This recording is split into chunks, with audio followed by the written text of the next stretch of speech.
welcome back, everybody. I am back in Baton Rouge, civilization, I guess you could say. I'm Chris Powers. We're talking sports with Chris Powers. We're on 5 days a week, Tuesdays, Thursdays, Fridays, and Saturdays.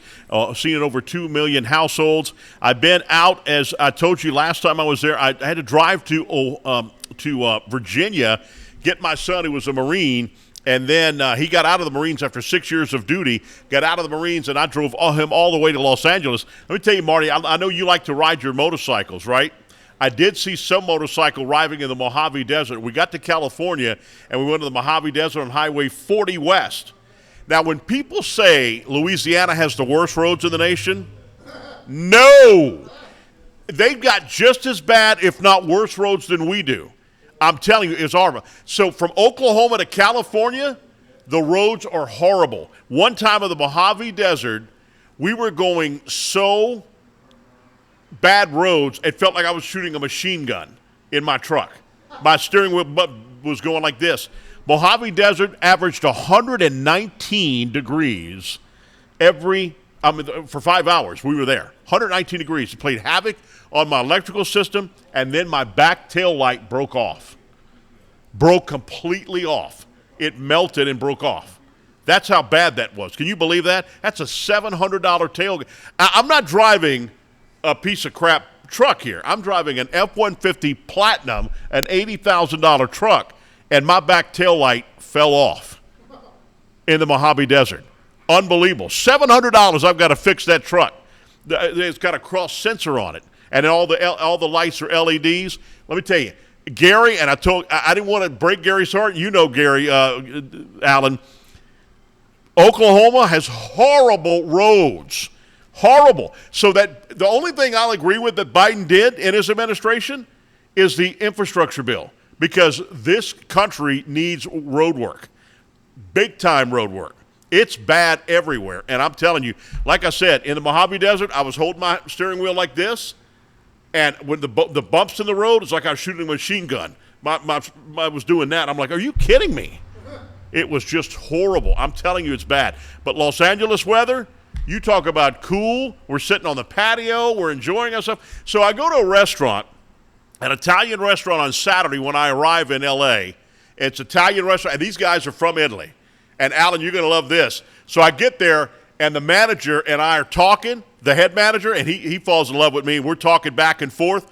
He brings freaking 2 platters, appetizer platters for us, because I said, love New Orleans, love the food in New Orleans and what have you. We're talking about food and all that. He brings 2 freaking platters of appetizer, and I don't know what all that stuff is, like beef, like toilet paper. I forgot, I don't know what they call it. My future sister-in-law, daughter-in-law, I should say, is a massive Italian, so she knows what it was, and brought us all kind of great stuff. He was bringing all that for free. We didn't pay a dime for it. And my son said, only you, Dad. Only you could come in here and make that guy fall in love with you, and all of a sudden he's bringing us food and treating us like freaking kings there. And this guy don't know me from nowhere. But it was great. It was awesome. It was, unbelievable. Like you said, I don't like the politics in California. Newsom, as I mentioned, I've reminded my son, he wants to tax people that leave the state of California. Like if they go move to Texas, he wants to tax them for 5 to 10 years. Okay, expect a check from me.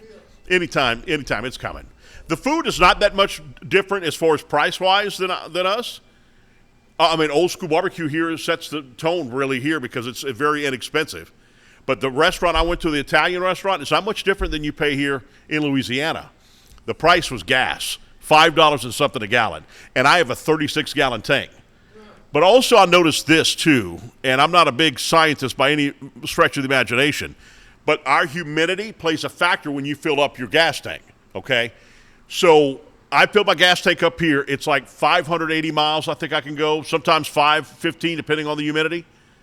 So when I was up in, I think, Oklahoma, or it was either Arizona, I filled my gas tank up, 776 miles to go before empty. That's how far I could go on a tank of gas, 776 miles, if I'm out of this humidity crap. And unbelievable. Went to Tombstone, Arizona, got to walk around Tombstone. That was really cool there. My son actually wore his holster and did that. Went and have a beer at Big Nose Kate's saloon. Went and had a beer and all that stuff. talking to the bartender and all that stuff. It was great. But we didn't get too much, sightseeing because we drove 9.5, 11 hours every single day. But saw our boy Gary Hale, Allen. Went to have dinner with him in Oklahoma City and had breakfast with him too that day. And our waitress was from Prairieville, Louisiana. How much of a small world is that? Had one of the best egg omelets I've ever had. It was an omelet with all kinds of different vegetables that would cook perfectly, and andouille sausage. And it was one of the best I've ever had. One of the best omelets I've ever had. So I had a great trip.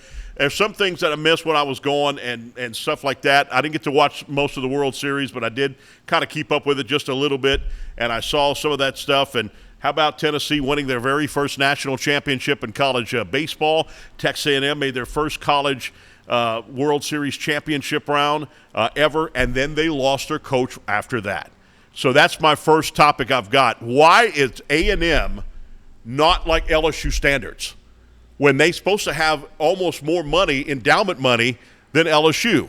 Why doesn't A&M match up with LSU? Why do coaches and athletic directors leave? Well, I started doing research, and then here we go. This is what we're going to look at right here. We got a graphic right here. I hope it comes up here. Since 1958, let's talk about the football team. The football team has 437 wins, 316 losses. That's a 58 winning percentage. 58% of their games they win. They have no national championships since 1958. They've claimed they've won 3 before that. They have 11 conference titles and 12 coaches since 1958. In basketball, they have 14 NCAA tournaments, 7 first-place finishes in the conference, and 0 national championships. In baseball, they have 8 College World Series appearances, 11 regionals, 38 NCAA tournaments, 20 conference titles. That's from the Southwest, Big 12, and SEC. No championships in baseball, national titles. Overall, coaches have left. Football, 0 since 1958. But in 57, that was, I believe, the year that Bear Bryant left A&M to go to Alabama. And this is what I'm saying by coaches leaving that school and going to another school to do the same position. In basketball, there's been 2. Gillespie went to Kentucky from Texas A&M, and Turgeon went to the University of Maryland. In baseball, obviously we all know about Schwarzenegger, and we're going to talk about him in just a moment. Now get this, Jonathan. This is kind of surprising to me. Since 2012, Texas A&M has had 5 athletic directors. Since 2012. That's 12 years ago. Isn't that crazy? 5 athletic directors in that time span. Chris, I mean, it speaks to a couple things for me. I mean, you spoke about the money at Texas A&M.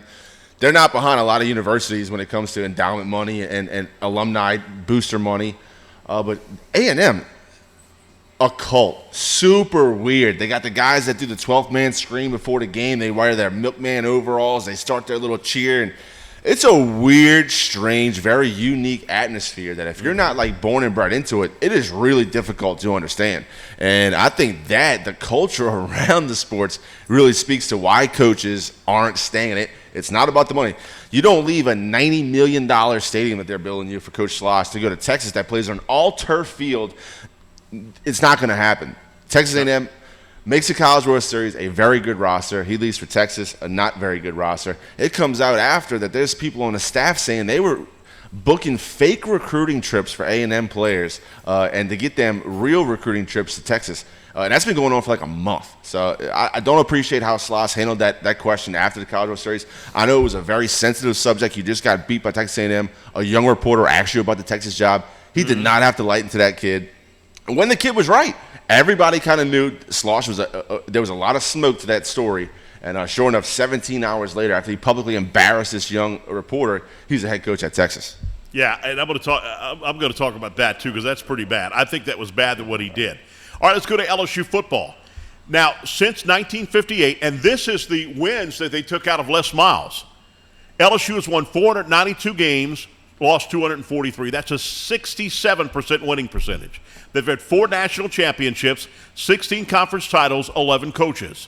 In basketball, 24 NCAA tournaments, 11 first-place finishes in the SEC, no national championship. LSU, though, well, LSU doesn't claim it, but the NCAA recognizes LSU as the 1935 national championship. That was before NCAA tournaments happened.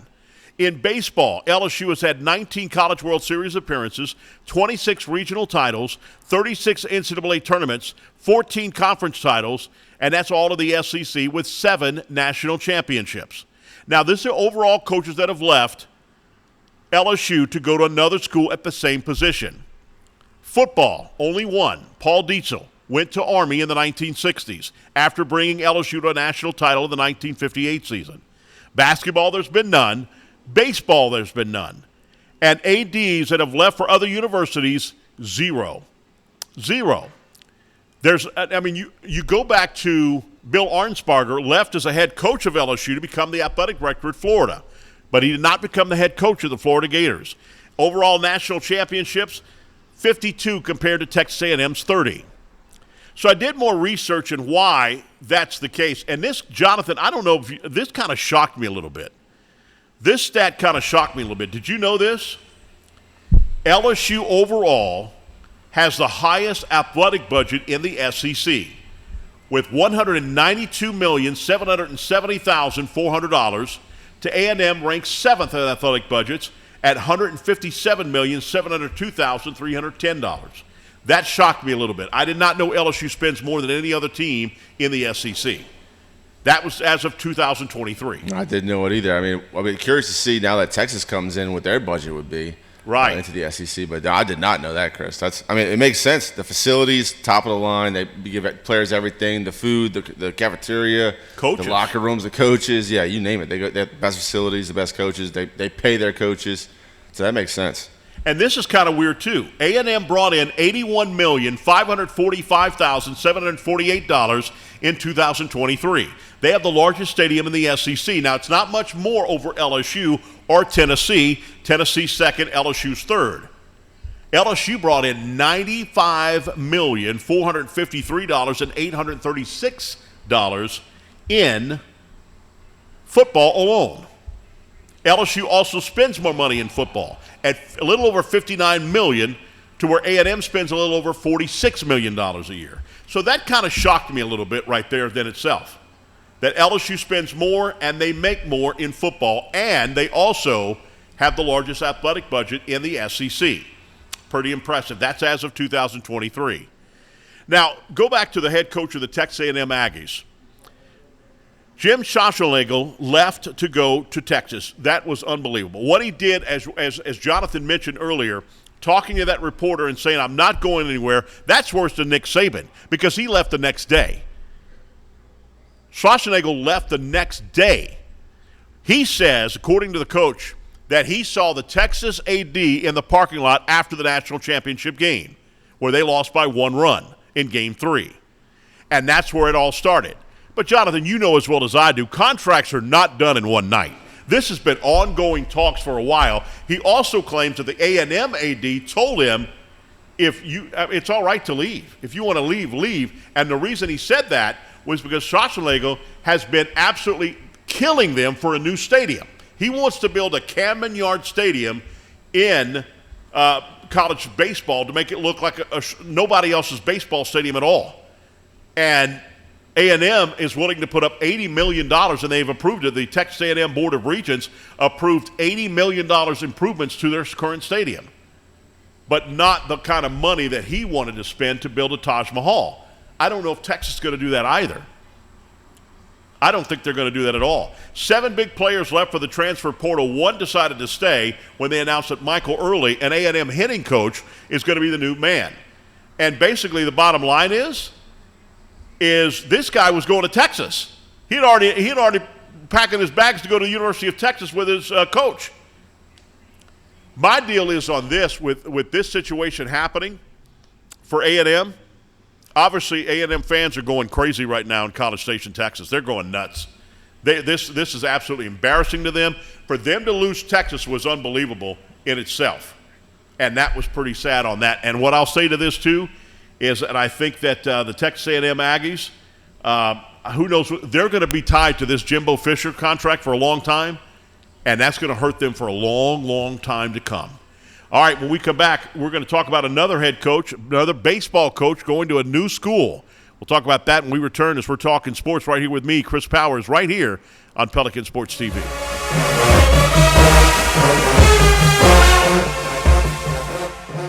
We're a nation of hardworking Americans, and businesses will always be the lifeline of this great country.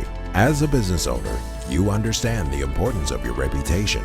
In times of uncertainty, you need a real lawyer who's serious about protecting you and your business. You need a problem solver. You need the law firm of Clayton and Fouger. Tony Clayton is a proven trial lawyer. He'll defend you and your business to the fullest extent of the law.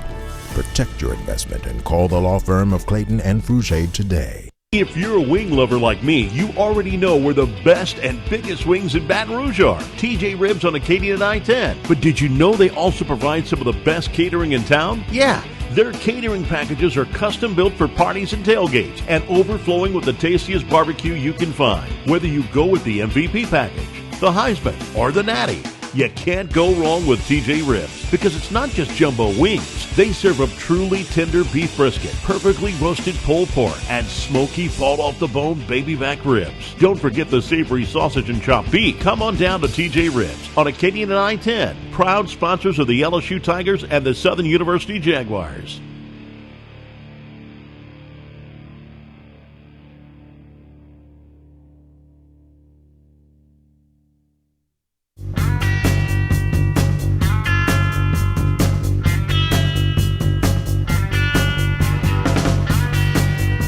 All right, welcome back, everybody, as we're talking sports with me, Chris Powers, right here on Pelican Sports TV, seen in over 2 million households in the New Orleans metro area, the Baton Rouge metro area, and Lafayette, as well as we're in Morgan City, we're in the Ascension, and we're also in Livingston Parish area. All right, a great guy, classy guy, Paul Maneri, former LSU baseball coach, has a new job. He is the new head coach of the South Carolina Gamecocks. This happened when I was gone. And I wanted to let's look a little bit into this press conference right here, and I'm going to break it down a little bit more after we see Paul Maneri in this press conference. Let's go to that.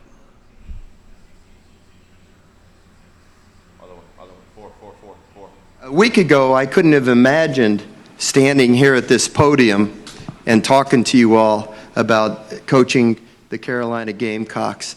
But we never know what life will throw you. And Ray has been a friend for a lot of years, and when he called me, of course, we had a nice conversation, and he's still got the recruiting ability, I can promise you. But make no mistake about it, the reason that I came here is because of Ray Tanner, and I mean this very sincerely. What an awesome opportunity for a college baseball coach to have as his boss a good friend, one of the greatest coaches in the history of the game, and a tremendous administrator. And then out of the clear blue, I got a call one day from Skip Bertman.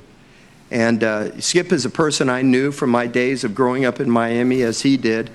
I think if Ray was up here, he'd tell you what a phenomenal person Skip is and what a molder of men he was and the influence he had on so many people.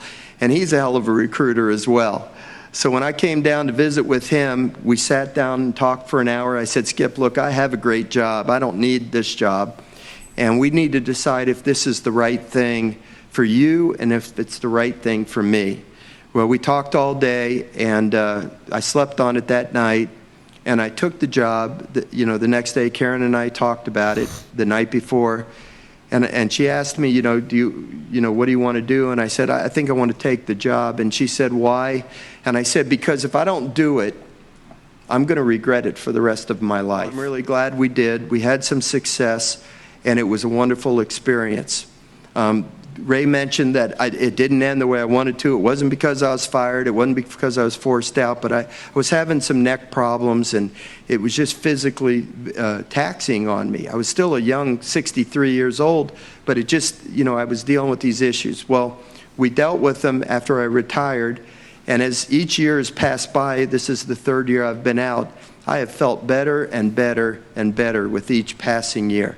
I'm not sure if you know this or even recognize it, but I actually came from a place that's very similar, okay?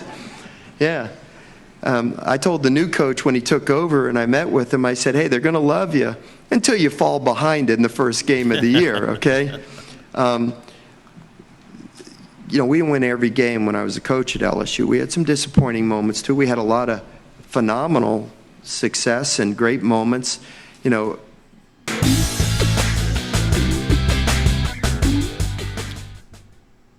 All right, Paul Mainieri's such a class act. When we were doing the Roger Kadar building, dedicating the new building to him, he was there as a speaker. He came up to me before we even started, and he said, "Hey, Chris, what's happening?" I mean, this guy acts like he's known you 100 years. He's a great guy. Obviously, again, he went there because of Ray Tanner. Ray Tanner was the last coach, by the way. Ray Tanner is the last coach to win multiple back-to-back national championships, back-to-back. That's the last coach to do it. That's how good he was. And then he became the athletic director at South Carolina. And first person he thought about, let me call Paul Mainieri. Paul Mainieri, why would you call Paul Mainieri? Paul Mainieri has 551 wins at LSU, 229 losses, and 3 ties. That's a 70% winning percentage, 71%. The only one better than him in the SEC is Skip Bertman at 724. So Skip Bertman's won 72% of his games. He's won 71% of his games. That's pretty impressive. 1 national title in 2009, 2 title appearances, 5 College World Series, 5 Super Regionals, 7 regionals, 4 regular season titles in the SEC, 6 tournament titles, and 6 SEC West titles. Now, my question and everybody's question is, now the reason he left LSU is because of neck surgery. He could not even lift his head hardly, couldn't turn his head. He was doing that. He told me, Chris, and that when we did that enshrinement, he told me, Chris, I can't even hit the ball to players. I can't throw the ball to players. I can't do anything. I'm miserable. I'm miserable to even get up in the morning. But now, a few surgeries later, he feels better. I'm looking at him move his neck in that press conference. It was a lot better than I've seen. Has the game passed him by? Jonathan, I don't think it has. He had a right question when somebody asked, since you've gotten out of it for 3 years, there's NIL and there's transfer portals and what have you. He said, you know what? I'm going to coach the game, and I'm going to let the administration, the guys that are in the athletic administration, them handle the NILs, them handle the transfer portals and what have you, but I'm going to coach my baseball team to be the best. I don't think the game has passed him by. Jonathan, what say you? Well, Paul Mainieri, obviously college baseball Hall of Fame coach. I mean, he was still able to recruit to the very end and did not leave an empty cupboard by any means for Coach Jay Johnson here at LSU. Jay Johnson did bring in Paul Skeens, the number 1 overall pick in the last MLB draft. But number 2, Dylan Cruz, that was a Paul Mainieri recruit. And he came to LSU to play for Coach Mainieri and put on the purple and gold. He's going to be able to recruit. I mean, obviously, he knows the SEC landscape very well. The question is about the NIL deals, and is he prepared to now, pay these players as professionals and manage their egos and re-recruit for those kids to return and turn down, 6-figure deals somewhere else? Every situation is different. I don't think that mindset would work here at LSU. Jay Johnson is the hardest working, especially with the portal. They call him the portal king. Now, with a guy that's not grinding in the portal, getting these NIL deals for his players, I don't know how it's going to work out. Maybe South Carolina does have infrastructure set up to where they have a team of guys that are handling all the NIL deals, getting their players the media exposure, the media training that they need to be successful. But it remains to be seen. Now, baseball-wise, the coach has done it on every level. He's won games every level. He's proven he can do it. Only 65 years old, so still got some gas left in the tank, in my opinion. Still got some tread on the tire, but the money situation is completely different now. I think coaches were kind of dealing with it on the fly. Not to say that Coach Mainieri has been completely removed from baseball for the last 3 years. He's still at LSU all the time, always talking to Jay Johnson and Coach Skip. So the guy's still being plugged in the baseball world for the last 3 years. I think he's going to do a good job. The problem with South Carolina is they expect to win yesterday. Yeah. They think they should be winning national titles every year, starting with 10 years ago. Right. And obviously, he just came from a situation like that as well.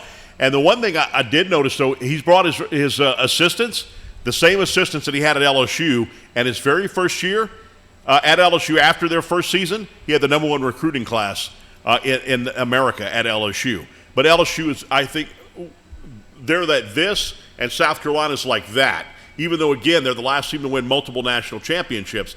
Now, can he turn South Carolina around in College World Series material like he did LSU? Remember, Smoke Laval came here as the head coach after being assistant under Skip for so long and had this program was in turmoil, Marty. It was horrible.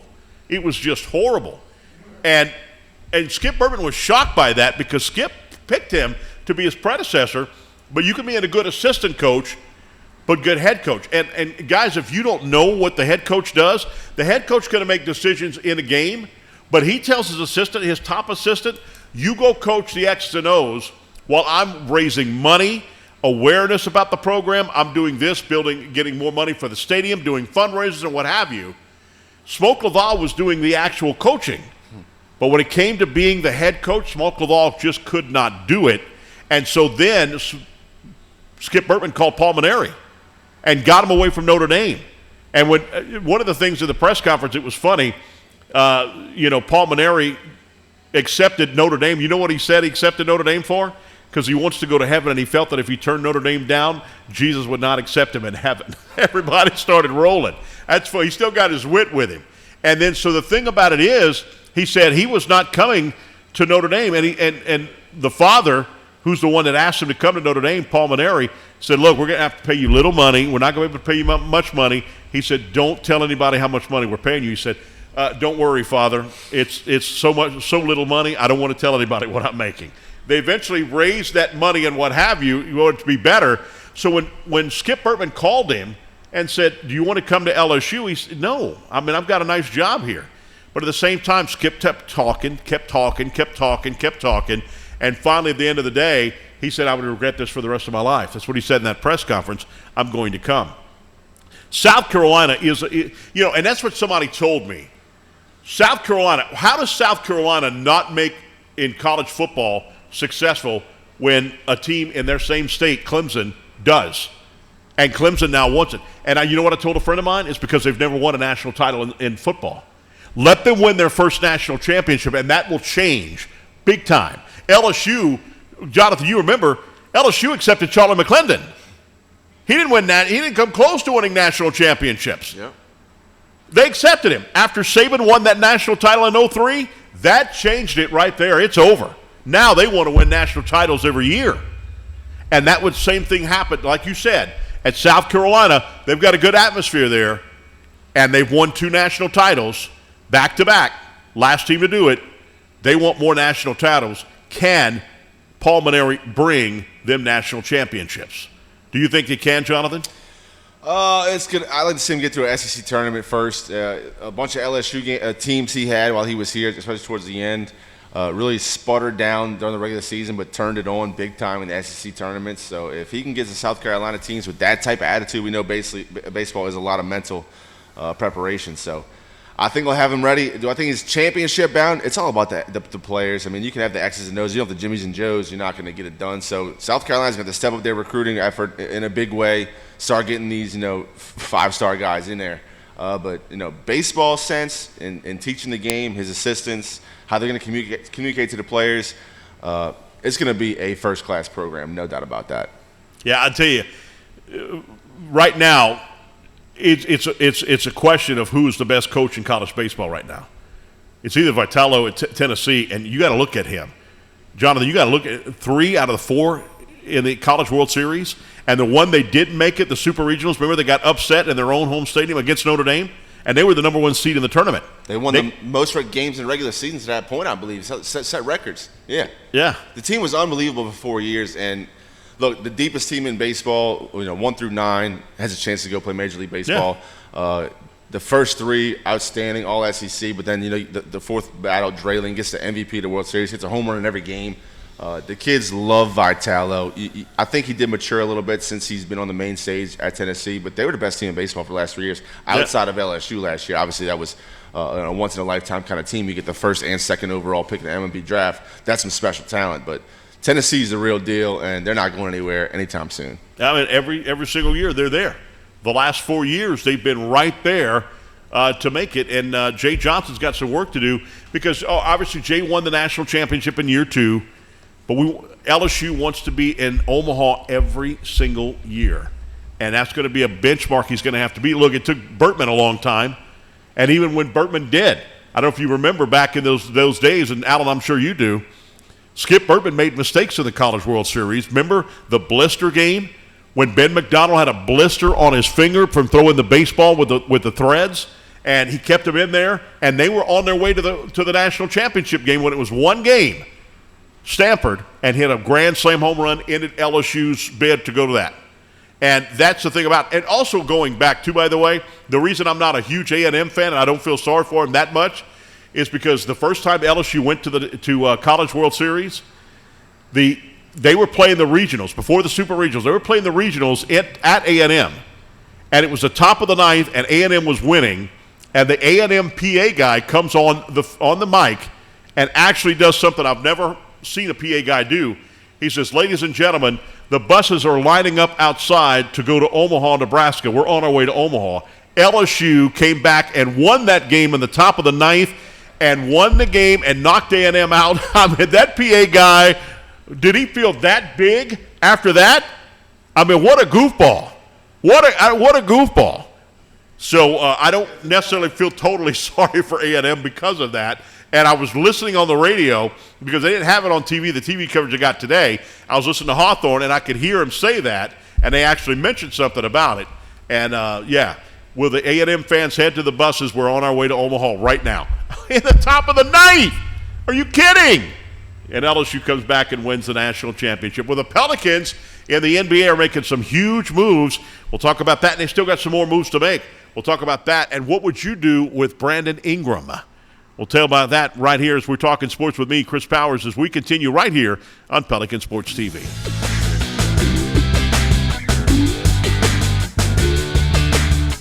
If you're a wing lover like me, you already know where the best and biggest wings in Baton Rouge are. TJ Ribs on Acadian and I-10. But did you know they also provide some of the best catering in town? Yeah. Their catering packages are custom built for parties and tailgates and overflowing with the tastiest barbecue you can find. Whether you go with the MVP package, the Heisman, or the Natty, you can't go wrong with TJ Ribs because it's not just jumbo wings. They serve up truly tender beef brisket, perfectly roasted pulled pork, and smoky fall-off-the-bone baby back ribs. Don't forget the savory sausage and chopped beef. Come on down to TJ Ribs on Acadian and I-10, proud sponsors of the LSU Tigers and the Southern University Jaguars.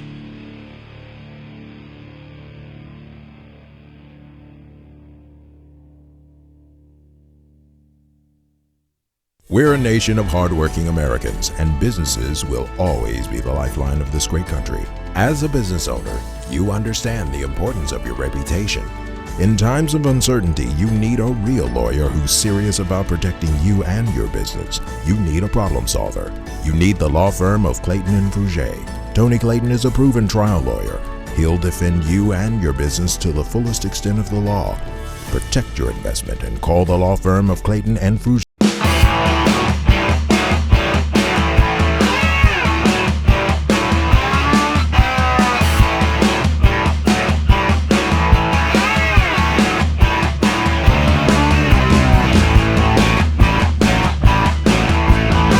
Next thing I'm going to be is driving a motorcycle, what have you. But yeah, and you know it's weird though. It's kind of weird. It's like it feels like something, a scarf or something's on my neck.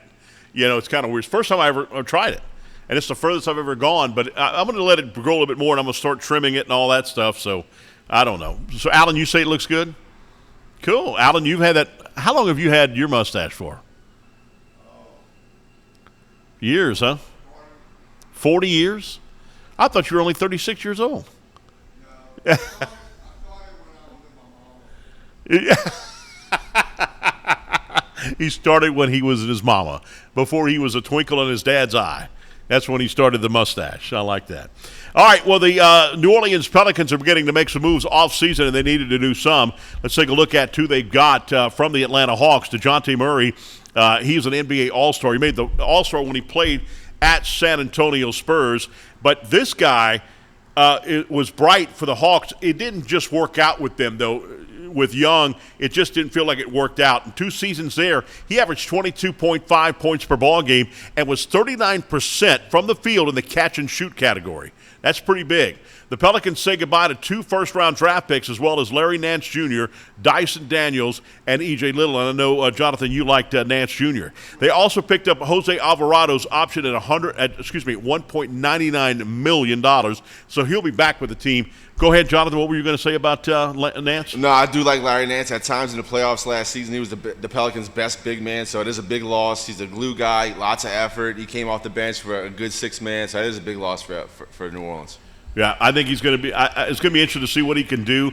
They also signed a new general manager in Bryson Graham. He signed Messi at round 1. He's a center. That was the first-round pick, and Antonio Reeves. A lot of people are saying Antonio Reeves is a steal in round 2. Plus, he made the big trade. And then, of course, yesterday they came out. This guy, I don't know, what were your thoughts on this? With Jonas Valanciunas has now signed with Washington and the Wizards for 3 years, $30 million. He'll make $10 million a year. Do you hate that deduction for the Pelicans? Yeah, Valanciunas did play some quality minutes for the Pelicans. He was a guy who could score down low, kind of move the big man away from the basket when drivers like Zion were going to the hole. Did get tired in games, I felt. Yes. Big body guys, tough to get up and down the court, so he has limited minutes, but not really heartbroken about the big man leaving. I believe that the Pelicans are going to be able to replace him with a quality player. Now, they're not done yet, obviously, but get this. The Pelicans are at the salary cap right now. They're right there at the salary cap, and any more moves would put them over the luxury tax. And Gail Benson is going on the luxury tax a total of 1.5 months. After that, they made moves to get him back under the luxury tax. Benson administration is not a ownership that likes to go over the luxury tax. So my question is, what would you do with Brandon Ingram? This is what I would do with Brandon Ingram. If I was the Pelicans right now, I would keep Brandon Ingram on the team with his current contract until the trade deadline next year and see how the team is doing at that point. Jonathan, what say you? I agree. Hold on to him if you can. Pay the right price for him, though. Very talented scorer. Probably your best option, on an isolation type situation. C.J. McCollum, getting up there in age. He's probably your second best scorer. Look, if he goes somewhere, it better be somewhere like Cali or Denver or somewhere that has legalized marijuana, because my boy, his eyes are drooping after the game. So got to be the right spot for Brandon Ingram. I think New Orleans has certainly embraced him. He's enjoyed. And he wants to stay in New Orleans. He's enjoyed playing for the Pelicans. He likes the head coach. I think you got to pay the right price, but I would try to keep Brandon Ingram. Because look at it right now. If you keep McCollum and Brandon Ingram, you have 4 all-stars on this team. Yep. You have 4 megastars on this basketball team. That's more than anybody else in the NBA. Yep. You have an opportunity to be very good right now. They still need a point guard, I think, and put McCollum back in the shooting guard at the 2 guard. They need to get him out of point guard. Yeah. I don't like him at point guard. He does well, then he doesn't. He a lot of turnovers as a point guard. I'd get a true point guard, and Alvarado's not that guy. I like to see him coming in. I love Alvarado. Fans love him too, but I think we need a good true point guard. I think this Pelican team is there. I think they try to move Murray to the true point guard. It's been point guard by committee for quite a number of years now for the Pelicans. It didn't work out with Trey, and you mentioned 22.5 points a game. The kid can score the basket. He's very athletic, can get up and down the court, good in the fast break, can slam the ball, but also can shoot it on a catch and shoot. But yeah, the Pelicans need a point guard. They need a center now that Valanciunas is out of there. Larry Nance is no longer with them. So, this guy Messi going to be? Is he going to be the starter? He's a good defensive player, they said, but as far as who else is in the room? I don't know. The kid they let go to the Lakers last year, Jackson Hayes. He was another backup center. So, all their big guys are out the door. This young kid, Messi, are going to have to step up and play some big minutes for the Pelicans. But I'll tell you, Chris, before you get going, this NBA draft, and maybe I was just living in a hole and didn't realize, but NBA draft is different. I saw a kid get drafted by the Spurs and then get traded for a 2031 first-round pick. 2031. That kid's in middle school right now, Chris. That kid's playing 7th grade ball right now. It's different in the NBA. You can put all your future picks in a basket, and we'll get there when we get there because we only play with 5 at a time. But the NBA, I thought that was crazy. So the Pelicans gave up 2025 and I believe 27. 27, correct. Yeah. So they gave up those 2 number 1 picks, and they had an opportunity to do that. The 25 pick is from the Lakers. So they should be able to still get a number 1 pick next year, or a first-round pick next year as well, because that 25 pick, again, was from the Lakers. Correct. Yep. And they didn't use it this year. Remember, they opted off not to use it this year, and the Lakers ended up using it. And by the way, that's another thing I wanted to talk about is, and I was going to bring it next segment, but since we're talking NBA and draft, there's more reasons for me now to hate LeBron James. I can't stand that guy. For him to force hand them to sign his son, to draft his son, is ridiculous. This guy averaged 4.8 points a ball game in his career at USC. They had him at 6'4". He's barely 6'1". Okay? And LeBron James can't stay in his lane. He can't, and if you can't stay in your lane, you're not going to win championships. And what I mean by that, the Kansas City Chief owner just came out with that, and this is why they've won 2 of the last 3 Super Bowls. Owner stays in his lane, does what the owner does, because the owner is not a sports professional. He is a business guy. Hedge funds, investments, or whatever the deal, that's what he's good at. Then he lets his general manager do their job. So when the owner sees that the ticket sales are down, then he's going to clean house. He or she is going to clean house. And Alan, they finally got you. They finally figured out where you've been hiding. So anyway, that's what the owner does. Owner looks at the bottom line with ticket sales and enthusiasm within the organization. The general manager then makes the moves as far as salary caps and what have you. Sometimes you have a good talent evaluator as a general manager, and I'm talking in all sports. Sometimes you got a guy like Mickey Loomis who's a capologist. He's not a talent guy. He's a capologist. And that's what they do in New Orleans. He leaves the talent guy to the coach. So the coach stays in lanes. The general manager stays in his lane, the coach stays in his lane, and the player should stay in his lane. And LeBron James cannot do that. If LeBron James would not be the all-time scoring leader, Bronny James would have never been drafted. He would have never gotten his name called. So, Jonathan, I saw you smiling from ear to ear on that. I know you got to be absolutely – I can't wait for LeBron James to retire. I cannot wait for the guy to go. Well, Chris, there's been a lot of talk about nepotism, and LeBron James gets a lot of hate, and most of it, in my opinion, is warranted. I mean, the guy cannot get his foot out of his own mouth, has political opinions on stuff he has no idea about what's really going on.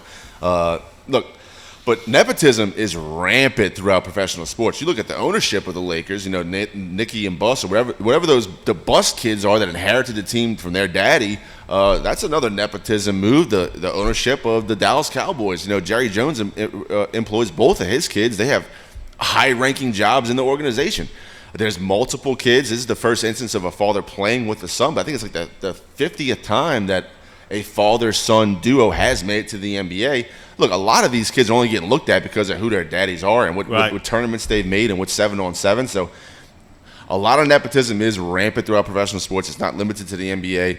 LeBron James, I believe, I didn't appreciate how the agent for Bronny James, Rich Paul, was calling all these NBA organizations saying, look, if you draft this kid, he's not coming. He's going to Australia and playing in the Australia League. I didn't appreciate that. But look, however the Lakers want to choose to spend their money is their business. I didn't understand how the general manager then, after they draft Bronny James, gets into a on-screen conversation with the reporter talking about how, LeBron James has a contract option coming up, and we're going to express our interest, and hopefully now that we got his son, we're really hoping he's going to take that extension and stay here in Los Angeles. If you haven't guaranteed that LeBron James is going to stay once you took his underachieving son, who's still dealing with these medical issues that no one really wanted to come out and talk about, but this kid had to leave school because he had some heart problem that was never talked about again. It got politicized into, is he vaccinated, not vaccinated? Well, they would never talk about the true facts of what happened, whether that was because of HIPAA details or whatever the case was. People were left out in the dark on Bronny James. Then he was, misrepresented by his 6'4" on the roster. He's really like 6'1" maybe. Right. Couldn't really cut it at USC. Was like the sixth guy off the bench. There was talk if he's going to come back to the school or not. But then, once LeBron James is getting close to the end of his career, he made it known, I want to play with my son. I want to be the first player to play with my son. The pressure was on. There was no other way for the Lakers to go about it than what LeBron James forced them to do. Yeah, selfish. Absolutely selfish. You want to know, you thought that Ogeron was bad. I mean, Ogeron, like it or not, Ogeron in 2019 put a hell of a team together. The best team in college football history, the best team at LSU in history. But Ogeron could have got his sons who played at McNeese. But he knew better than that. Right. LeBron, and if you think this is over, now, so LeBron opted out of his contract, which means that he's going to take a less contract to help out the Lakers. So, but it's not over because you know he's going to be on J.J. Redick, put my son in, put my son in, put my son in, put my son in. I mean, are you kidding? That is the biggest joke. If I'm a Laker player, that is the biggest joke. I mean, a fan rather, a Laker fan. I'm aggravated with that. That is ridiculous, and a player as well. That's ridiculous. Yeah, of course you want to play with your son, but yeah. But again, this guy averaged 4.8 points a ball game. He would not even be drafted. Allen could beat him in a three-point shooting contest. So at 6'1" or barely 6'1", now what do you have to do? You have to be a point guard. And he's never played that position in big competition. He's not going to be able to play point guard. Unbelievable. Shame on the Lakers for doing this. And when I saw that, it made me hate him more and that because he is a selfish player, and he always has been. Always has been. That is just, to me, that is horrible. I don't know what else more to say. I mean, when people ask me who's the greatest player you think in NBA history, I quickly say Michael Jordan. Michael Jordan. And guess what? I wish I'd have thought about that last night when I was doing these clips, because Michael Jordan was asked who's the best forward that he's ever played against and who's ever seen, ever. And you know who he said? Larry Bird. Even over LeBron James. Larry Bird. He said Larry Bird is the best forward I've ever seen. Not LeBron James, Larry Bird. Now put that in your pipe and smoke it. How about that? Unbelievable. I'm just, like I said, obviously he's the leading scorer of all time. I understand that and everything else. I think he's one of the best players. I don't think he's the best. And this shows that he is a selfish player. When the team huddles up, he's somewhere over there on the other side. He don't want to be coached. You can't coach that guy. Unbelievable. All right, when we come back, what's on my mind since I've been gone with sports and some of the things that have happened in the last couple of days, and the Manning camp is still big. We'll talk more about that, and Les Miles is suing LSU. We'll talk about that when we come back right after this. We're talking sports with me, Chris Powers, right here on Pelican Sports TV. We're a nation of hardworking Americans, and businesses will always be the lifeline of this great country. As a business owner, you understand the importance of your reputation. In times of uncertainty, you need a real lawyer who's serious about protecting you and your business. You need a problem solver. You need the law firm of Clayton and Fouger. Tony Clayton is a proven trial lawyer. He'll defend you and your business to the fullest extent of the law. Protect your investment and call the law firm of Clayton and Fouger today. If you're a wing lover like me, you already know where the best and biggest wings in Baton Rouge are. TJ Ribs on Acadian and I-10. But did you know they also provide some of the best catering in town? Yeah. Their catering packages are custom built for parties and tailgates and overflowing with the tastiest barbecue you can find. Whether you go with the MVP package, the Heisman, or the Natty, you can't go wrong with TJ Ribs, because it's not just jumbo wings. They serve up truly tender beef brisket, perfectly roasted pulled pork, and smoky fall-off-the-bone baby back ribs. Don't forget the savory sausage and chopped beef. Come on down to TJ Ribs on Acadian and I-10, proud sponsors of the LSU Tigers and the Southern University Jaguars.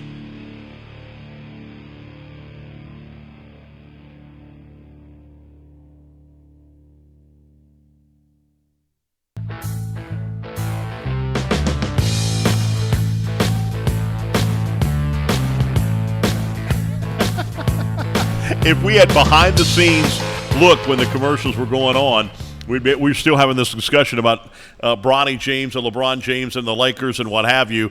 Bring him. I thought he wouldn't be drafted in a way. I knew it was going to probably happen, but yeah, so bring him in as a free agent. That's great, but you use a draft pick. And this is not the NFL. NFL has 7 draft picks.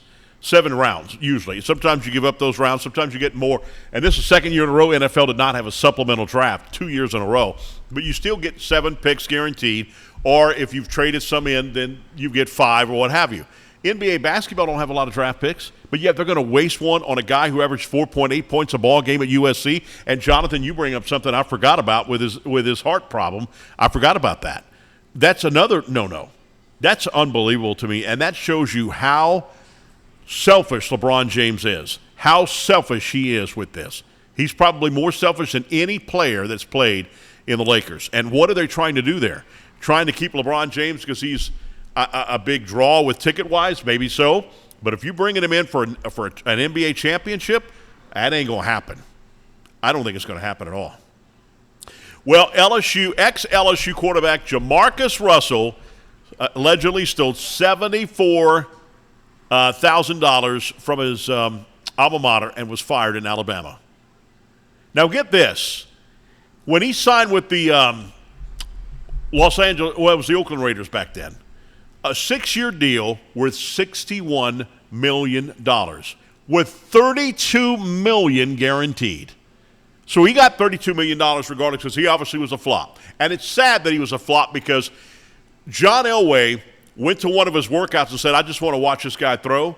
And John Elway had his eyes that wide open when he saw Jamarcus Russell throw. He said, it's the strongest arm I've ever seen. And that's coming from John Elway, who had an unbelievable strong arm. Remember Jamarcus Russell, Alan, you remember this? Kneeled at Tiger Stadium and threw the ball out of Tiger Stadium near the goalpost. You know how hard that, how far that would be? That's how hard of an arm Jamarcus Russell had, but he didn't have it up here. And Jamarcus Russell got messed up. You remember when he got messed up on? You remember when he got high on? They're called the purple drink. That's what they call it. And he was also addicted to something else. His aunt or grandmother, I can't remember which one, fried chicken. Said she made the best fried chicken in the world. And his weight got big and big and big, and he couldn't play anymore, and he just couldn't read the defenses in the NFL, the speed, but he had an arm like you would not believe. His net worth, I just checked it on the internet, his net worth is still $4 million. But obviously that's got to be wrong if he stole $74,000 from his alma mater. He cannot have $4 million in his bank account. Why would you have $4 million and still steal the money? You see what I'm saying? Something's got to be wrong on that. Are you kidding? It ain't liquid assets, right. And that's something that people don't understand. You're worth $4 million. But again, you're worth $4 million. You can still get that money somehow. $74,000, that's what you're going to steal? That's what you're going to get busted on?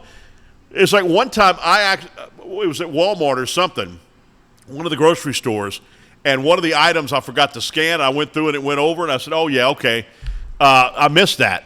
And I said, I used to be security for Walmart. I had to tackle a guy in the Walmart parking lot in Port Allen for a can of Bengal roach spray. I thought he stole a DVD or something, a DVR or something like that, okay, a DVD player, and back in the VHS days and all that. But I did security. I'd walk around, act like I'm a shopper, and see them stealing, and I'd have to chase them out. Now, you can't do that anymore because it's a lawsuit. So I told that lady that if I'm going to steal something, you're going to catch me in a deserted island with a drink in my hand and a nice boo-boo sitting right next to me. And you got me. If you got me in an island that I can't be extradited back to the United States, congratulations, you got me, but you're not going to be able to bring me back.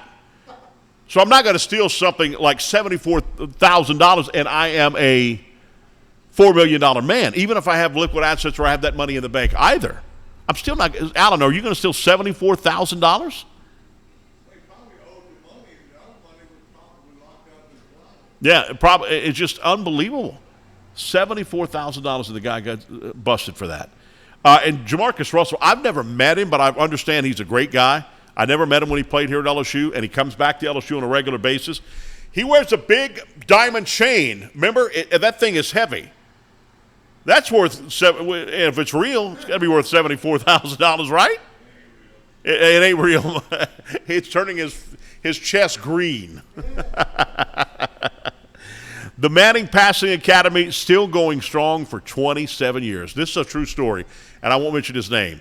The athletic director at Southeastern at that time, when I was in Hammond doing radio in Hammond, the athletic director, we were talking about the Passing Manning Academy that used to be at Southeastern, and he said, we were watching, and I said, just as we were having lunch, Archie Manning came on CBS Morning News. It was an early lunch. And CBS News had him on live from Thibodaux, Louisiana. And I said, why did that passing academy leave Southeastern? Oh, Chris, they were tearing my fields up. Wait a minute. It was your decision for the Manning camp to leave to go to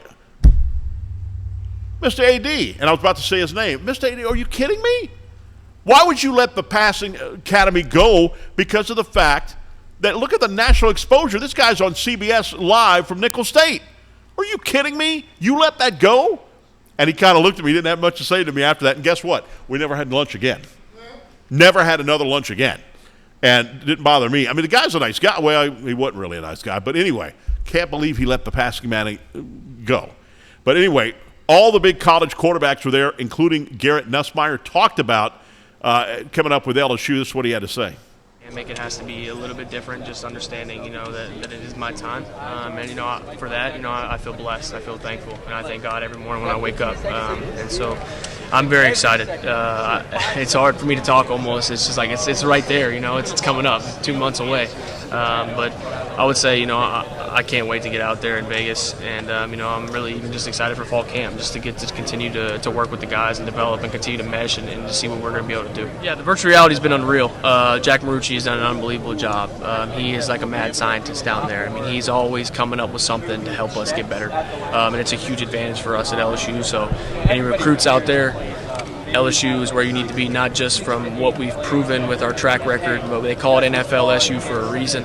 And we have people in the entire building that all they care about is making us better players, making us better, helping us produce better, helping us be better mentally, physically, strength-wise. We have the best strength staff in the country. And so to all recruits out there, if you're questioning where you need to be, this NIL money is cool and all, but the real money is in the league, and you want to be produced, you want to be developed, LSU is where you need to be. All right, he's talking about that virtual reality deal that they put on the goggles and they just throw the ball. It's unbelievable. LSU has state-of-the-art equipment, and that is huge for LSU. That's what he was talking about there. And it's time. I rewatched the Wisconsin game, and on the run, Nussmeier throws a frozen rope. I'm not saying he's got Jamarcus Russell's talent at arm, but it's not far from it. This guy's got a hell of an arm. I mean, he's got a hell of an arm. If you thought Jaden Daniels had a better arm, you're crazy. This guy has a great arm. Unbelievable arm. Riley Leonard, Notre Dame, won the Raising Cane's Arm Challenge, by the way. That's when he throws to the dummies that are going across their remote control, and they go across the field. He won that. Notre Dame quarterback wins the Raising Cane's Arm Challenge. We're going to talk about next week Les Miles suing LSU because of the vacated wins. I wasn't happy with it. That's a way to get off with that NCAA infraction that they had. We'll talk more about that coming up here next week, I promise you. Thanks, Jonathan, for doing a great job and chiming in, doing what you do. You're great. Alan, thank you. And Marty, of course, thank you as much. We'll be back here next week as we continue to talk sports with me, Chris Powers, right here on Pelican Sports TV. Have a great week, everybody. Rocks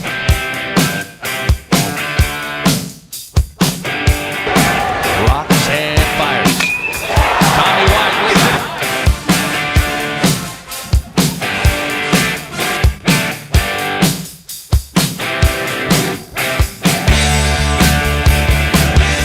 Johnson heads to the